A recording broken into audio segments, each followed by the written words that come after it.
एकनाथ शिंदे को मुख्यमंत्री बनाने की अप्रत्याशित घोषणा कर भाजपा ने एक तीर से कई निशाने साधे। उद्धव ठाकरे को शिवसेना में पूरी तरह से अलग थलग करने और राज्य में हिंदुत्व की राजनीति का इकलौता झंडा बरदार बनने का बड़ा सियासी दांव चला है। सत्ता परिवर्तन का लक्ष्य हासिल करने के बाद अब भाजपा का दूसरा लक्ष्य शिंदे गुट को ही असली शिवसेना होने और बाल ठाकरे का स्वाभाविक वारिस होने संबंधी दावे को मजबूती देना है। इसके लिए शिवसेना के सांसदीय दल और संगठन में बगावत होना जरूरी है। पार्टी को उम्मीद है कि शिंदे के सीएम बनने से यह लक्ष्य जल्द पूरा होगा और इसमें आसानी होगी। भाजपा चाहती है कि सितंबर में होने वाले बीएमसी चुनाव से पहले शिंदे गुट का शिवसेना पर दावा मजबूत हो जाए। बदल गई हैं भूमिकाएं। आपको बता दें कि 2014 से 2019 तक देवेंद्र फडणवीस महाराष्ट्र के मुख्यमंत्री थे, जबकि एकनाथ शिंदे पीडब्ल्यूडी और स्वास्थ्य में कैबिनेट मंत्री थे। अब दोनों की भूमिकाएं बदल दी गई हैं। बीएमसी चुनाव पर रहेगी नजर। उद्धव शिवसेना और ठाकरे की विरासत पर पकड़ बनाए रख पाएंगे या नहीं, इसका फैसला बीएमसी चुनाव से तय होगा। अगर इससे पहले शिवसेना संगठन और सांसदीय दल में फूट नहीं पड़ी तो उद्धव के लिए आगे का रास्ता काफी आसान होगा, क्योंकि शिवसेना 2.5 दशकों से बीएमसी की सत्ता पर काबिज है और मुंबई के वोटरों में शिवसेना की पकड़ बनी हुई है। अगर पार्टी पर शिंदे का कब्जा हुआ तो उद्धव के लिए आगे की राजनीति मुश्किल हो जाएगी। अपना दामन साफ दिखाने की कोशिश। भाजपा लगातार शिवसेना में पड़ी फूट से पल्ला झाड़कर इसे उस पार्टी का आंतरिक मामला बताती रही है। वहीं शिवसेना भाजपा पर सत्ता के लिए पार्टी में फूट डालने का आरोप लगाती रही है। अब शिंदे के मुख्यमंत्री बनने से शिवसेना के आरोपों को मजबूती मिलेगी या नहीं, यह देखना लाजमी होगा। इसके अलावा यह जानना भी ज़रूरी है कि आगे उद्धव ठाकरे के लिए मुश्किलें आसान हो जाएंगी या नहीं, महाराष्ट्र की राजनीति में उनका जो दबदबा है वो कायम रह पाएगा या नहीं।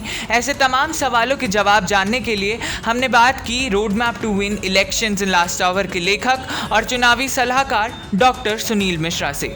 सुनिए इंडिया पोल न्यूज़ की यह special report. Thank you so much जय। महाराष्ट्र के चुनावी उठापटक की बात अगर आप करते हैं तो दो चीजें समझनी बहुत जरूरी हैं कि इस महाराष्ट्र में किस तरह से शिवसेना अपनी पाई हुई सत्ता को खो दिया और शिवसेना के बाद एक नई शिवसेना वहां पे पैदा हुई। इसके लिए जिम्मेदार आप किसे मानते हैं? पहली चीज तो ये देखें कि राजनीति में इसलिए बताया जाता है कि आपको राजनीतिक अनुभव होना चाहिए। एक चुनावी सलाहकार के तौर पे जब हम किसी प्रदेश या देश की बात करते हैं, राजनीति में महत्वाकांक्षा रखने वाले लोगों की बात करते हैं, तो राजनीतिक अनुभव को प्रथम प्राथमिकता या वरीयता दी जाती है। आप ये देखें कि उद्धव ठाकरे की राजनीतिक अनुभवहीनता की वजह से जो भी उनका गठबंधन था, कांग्रेस के साथ गठबंधन उनका सही था या नहीं था, कहीं न कहीं पारस्परिक विचारधाराएं मिल रही थी या नहीं मिल रही थी, यह प्राचीन बातें थी, क्योंकि जब यह गठबंधन हुआ तब बात करने का मुद्दा था। लेकिन अपने लोगों को अगर आप साथ में रख के नहीं चल पा रहे हैं और आरोप भारतीय जनता पार्टी पे लगा रहे हैं, तो शिवसेना की और उद्धव ठाकरे की ये सबसे बड़ी भूल है। आप उन चीजों को भूल गए कि किस तरह से भारतीय जनता पार्टी को आपने एक एन मौके पे आके धोखा दे दिया था। आप क्या डिमांड कर रहे थे, that is not a matter to discuss over here.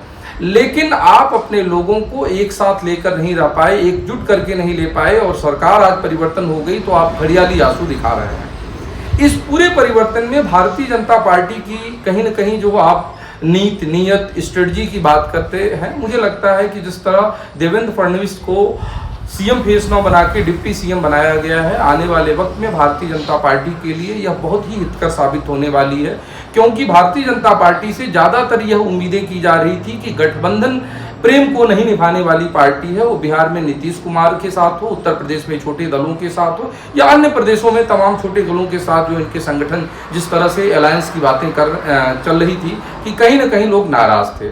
दूसरी चीजें कि अगर अजीत पवार ने जिस तरह से भारतीय जनता पार्टी के साथ मिलकर और प्रातःकाल में डिप्टी सीएम की शपथ ली थी, उसके बाद भारतीय जनता पार्टी को मुंह की खानी पड़ी थी। कल 49-50 लोगों की टीम में से 10, 15, 20 लोग अगर बाद में फिर बगावत करते हैं तो भारतीय जनता पार्टी पाक दाक और साफ अपने आप को दिखा सकती है। मुझे लगता है कि ये दो चीज़ें बड़ी महत्वपूर्ण रोल अदा करेंगी। सबसे पहली चीज़ तो ये कि भारतीय जनता पार्टी के बारे में जो एक बड़े सवाल खड़े किए जा रहे थे, मीडिया कहीं ना कहीं उनसे यह बात कर रही थी कि अपने सत्ता में वापसी के लिए बीजेपी ने ऐसा किया है, तो बीजेपी दिखा देगी कि हम सीएम फेस के कहीं ना कहीं लालसा नहीं थी, हम उस रेस में नहीं थे। और दूसरी, आने वाले समय में 2024 या उससे पहले जितने भी स्टेट इलेक्शंस हैं, गठबंधन को एक मैसेज देना कि हम गठबंधन का सम्मान करना भी जानते हैं और बड़े दल होने के बावजूद भी झुकना भी जानते हैं। जो कहीं ना कहीं पंजाब के परिदृश्य में किस तरह से बादल के साथ क्या हुआ था, उसको लेकर प्रधानमंत्री मोदी ने पंजाब इलेक्शन में इस बात को कहा था कि हम बड़े और छोटे भाई की भूमिका अच्छी तरह से पहचानते हैं। आने वाले वक्त में देखना होगा कि एकनाथ शिंदे के साथ आए हुए सभी विधायक कितने समय तक उनके साथ और समर्थन में रहेंगे। लेकिन राजनीतिक लोगों के लिए यह सीख बहुत जरूरी है कि अगर आप अपने घर को नहीं बचा पाएंगे तो आगे आने वाले वक्त में राजनीति पे रोटियां सेकना या राजनीति में अपने करियर को बनाए रखना बड़ा कठिन होगा। मैंने अपनी पुस्तक रोड मैप टू विन में लिखा है कि राजनीतिक परिदृश्य में दो चीज़ें आपको ध्यान में रखनी चाहिए, पहले अपना और फिर सपना। अर्थात अगर पहले अपने लोगों को आप देखते हैं तो सपने खुद ब खुद आपके पास आ जाते हैं। शायद उद्धव ठाकरे ने पहले सपना और फिर अपने में खो गए, इसलिए उनको इस तरह से पराजय, अपमान या कहीं ना कहीं सत्ता से वापसी का सामना करना पड़ा। Thank you.